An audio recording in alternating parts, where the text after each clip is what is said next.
नमस्कार, मैं हूं सुधीर चौधरी और आप देख रहे हैं इस वक्त की सबसे बड़ी खबर। देखिए, जेब में रखा आपका डेबिट कार्ड अब आपकी बचत पर भारी पड़ने वाला है। जी हां, अगर आप भी उन करोड़ों लोगों में शामिल हैं जो अक्सर कैश की जरूरत पड़ने पर अपने बैंक के अलावा किसी भी नजदीकी एटीएम का इस्तेमाल कर लेते हैं, तो अब संभल जाइए। देश के बैंकिंग सेक्टर में एक बड़ा बदलाव हुआ है जिसने आम आदमी की ट्रांजैक्शन आदतों पर सीधा प्रहार किया है।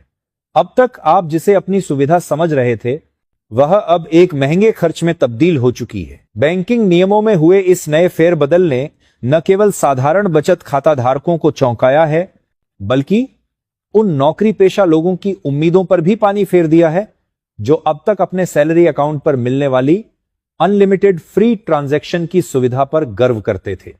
बैंकिंग इतिहास में यह एक ऐसा मोड़ है जहां फ्री शब्द की परिभाषा पूरी तरह कंपनीड है, बदल गई है। लेकिन यहां एक बड़ा अपडेट यह है कि इस पूरी हलचल का केंद्र बना है देश का सबसे बड़ा सार्वजनिक क्षेत्र का बैंक, यानी स्टेट बैंक ऑफ इंडिया। जी हां, एसबीआई ने अपने ग्राहकों के लिए नॉन एसबीआई एटीएम यानी दूसरे बैंकों के एटीएम से पैसे निकालने के नियमों और शुल्कों में बड़ा बदलाव कर दिया है। लेटेस्ट अपडेट के मुताबिक अब अगर आप एसबीआई के ग्राहक हैं और किसी दूसरे बैंक के एटीएम का इस्तेमाल करते हैं, तो आपको हर ट्रांजैक्शन पर 23 रुपए प्लस जीएसटी का भुगतान करना होगा।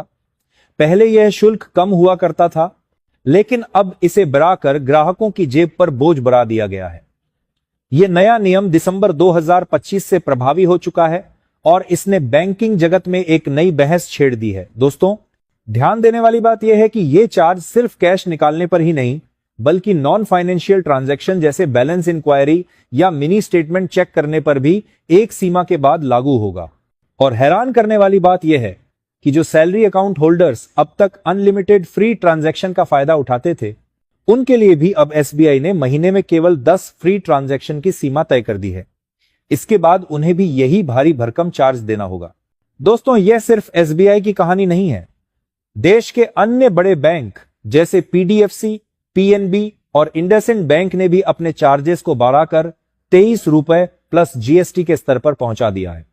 विशेषज्ञों का मानना है कि इंटरचेंज फीस में हुई इस बढ़ोतरी के कारण बैंकों पर बोझ बजा रहा था, जिसे अब सीधे तौर पर ग्राहकों की जेब से वसूला जा रहा है।